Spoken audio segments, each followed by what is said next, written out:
Assalamualaikum warahmatullahi wabarakatuh. Nama saya Megat Anis, graduan Sains Politik UIA.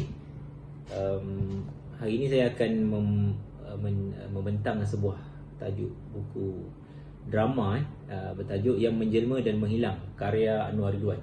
Buku ini diterbitkan pada tahun 1992 dan di tangan saya ini adalah cetakan pertama oleh DBP, dan dia juga memenangi beberapa anugerah dan saya kira setelah membaca karya ni merupakan karya yang sangat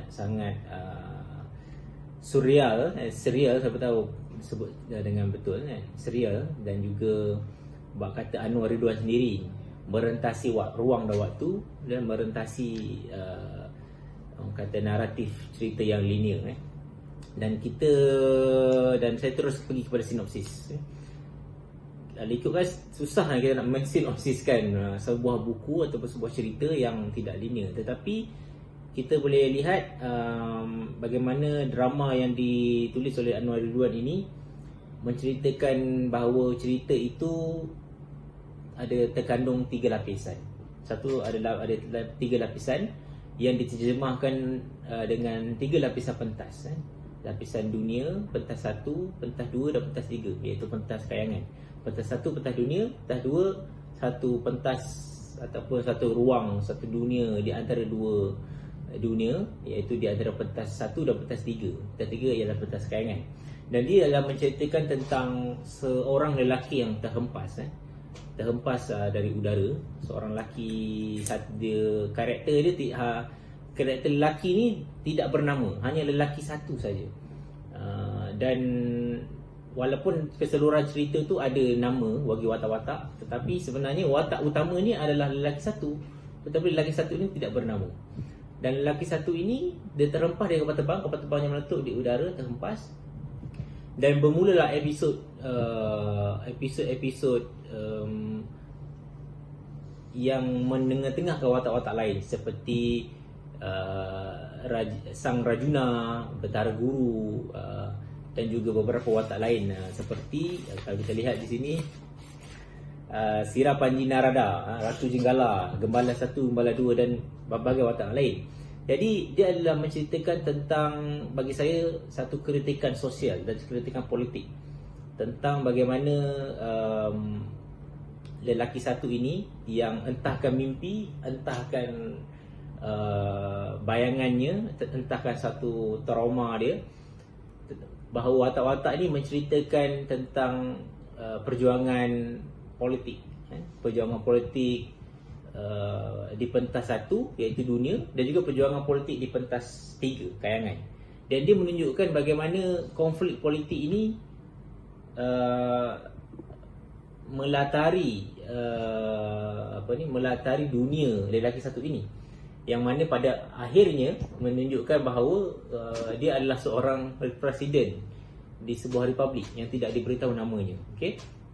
Dan konflik politik ini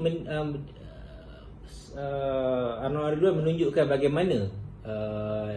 bagaimana seorang pemimpin itu memimpin rakyatnya. Bagaimana seorang pemimpin itu bukan saja memimpin rakyatnya, tetapi menaburkan janji yang tak dapat dipenuhi semata-mata untuk merebut kekuasaan, dan bagaimana seorang pemimpin itu membuat rakyatnya seperti kambing biri-biri.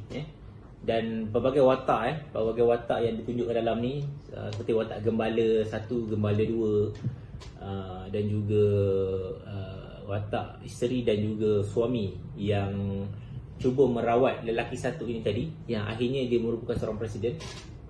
Bagaimana mereka berdua juga, iaitu isteri dan suami ini, tak kala lelaki satu ini sedang parah, sedang dalam keadaan yang separa sedar kerana baru jatuh terhempas daripada pesawat, tentang bagaimana seorang penghulu yang mengambil duit-duit orang miskin, bila mana petani dan pesawah yang mengusahakan tanah dan tanamannya kena bagi persen hasil tanaman itu kepada penghulu. Kononnya diorang collect duit ataupun hasil tanaman untuk beri kepada orang miskin, tetapi penghulu ni makan semua duit tu dan tidak ada orang miskin pun yang terima. bantuan daripada penghulu tersebut. Dan kisah-kisah ini daripada kisah yang diceritakan oleh suami dan isteri tadi di pentas 1, dan juga kisah-kisah yang berlaku di pentas 3 di Kayangan. Pentas 3 di Kayangan, dan juga yang berlaku di pentas 2 tatkala Sang Rajuna yang disingkirkan dari Kayangan ni mengeluarkan apa yang disebut oleh Anwar Ridwan sebagai Sang Halus, yang kita pun tak tahu sebenarnya Sang Halus ni apa, jin ke ataupun roh ke, kita tak tahu. Tetapi kita boleh dapat gambarkan seperti mana yang Anwar Ridwan bagi tahu, mereka ni, watak-watak ini dan juga watak lelaki satu ni adalah seperti dialog antara fikiran dan batin yang selalu disebutkan. Bermaksud sehingga penghujung cerita sebenarnya pergerakan cerita penceritaan di Kayangan, penceritaan di pentas 3 dan pentas 2 adalah kesinambungan juga dengan apa yang berlaku dengan pentas 3 di bawah, pentas 1 di bawah, dan dia semua boleh jadi adalah mimpi. Tapi pun kita tak pasti apakah sebenar-benar mimpi ataupun realiti yang terjadi, ataupun sebagai satu peringatan ataupun pengajaran kepada lelaki satu ni untuk menjadi seorang pemimpin yang baik.